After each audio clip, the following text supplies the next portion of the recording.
నమస్తే అండి. నా పేరు అంబటి శ్రీజ. నేను రాంబాబు గారి మూడో అమ్మాయిని. అమెరికాలో ఉంటాను. అయితే నేను మీ అందరి ముందుకు ఎందుకు వచ్చానో మీకు ఈ పాటికి అర్థమై ఉండాలి.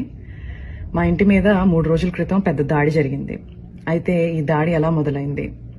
రాంబాబు గారు గుడికెళ్ళి తిరిగి ఇంటికి వస్తుంటే కొంతమంది టీడీపీ వాళ్ళు కర్రలు పట్టుకుని రాళ్లు పట్టుకుని ఫిజికల్ అటాక్ కి వస్తూ థ్రెటన్ చేస్తూ ఆయన రెచ్చగొట్టే ప్రయత్నం జరిగింది. కొంత బూతు పదజాలం వాడుతూ ఒక మహిళ. అన్ఫార్చునేట్ గా దురదృష్టవశాత్తు రాంబాబు గారు అదే మాటని తిరిగి అనేశారు. ఆ స్పర్ ఆఫ్ ద మూమెంట్ లో ఇంటికి వచ్చారు, రియలైజ్ అయ్యారు, ప్రెస్ మీట్ పెట్టారు.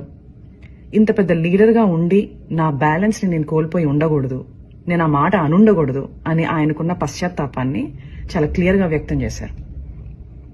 అయినా వాళ్ళు తృప్తి చెందలేదు. లీగల్ కాన్సిక్వెన్సెస్ ఫేస్ చేస్తానని కూడా ఆయన చెప్పడం జరిగింది.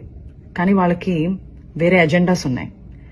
టీడీపీ గూండాలు తండోపతండాలుగా 9 నుంచి 10 గంటల పాటు నిర్విరామంగా మాట అన్న మనిషి మీద అటాక్ మాత్రమే కాదు, ఆయన కుటుంబం మీద, ఏమీ తెలియని రాజకీయాలతో సంబంధం లేని మా మదర్, మా సిస్టర్స్, వాళ్ల పిల్లల మీద అటాక్ చేయడం జరిగింది.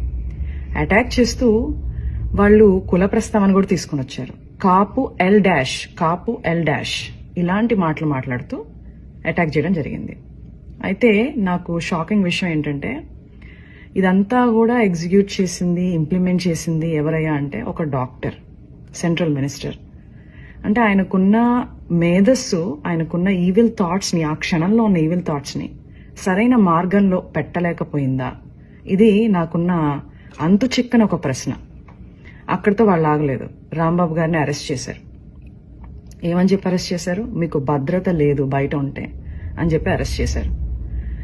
అరెస్ట్ చేసి చాలా కన్వీనియంట్ గా 4 గోళ్ల మధ్యలో బంధించి కాళ్ళు చేతులు పట్టుకుని ఫిజికల్ గా హెరాస్ చేయడం జరిగింది. ఆయన ఒక ఎక్స్ మినిస్టర్. సరే, మీకు ఆ గౌరవం ఇవ్వడం ఇష్టం లేదు. ఆయన ఒక సీనియర్ సిటిజన్, 65 నుంచి 70 ఏళ్ల మధ్యలో ఉంటుంది ఆయన వయసు.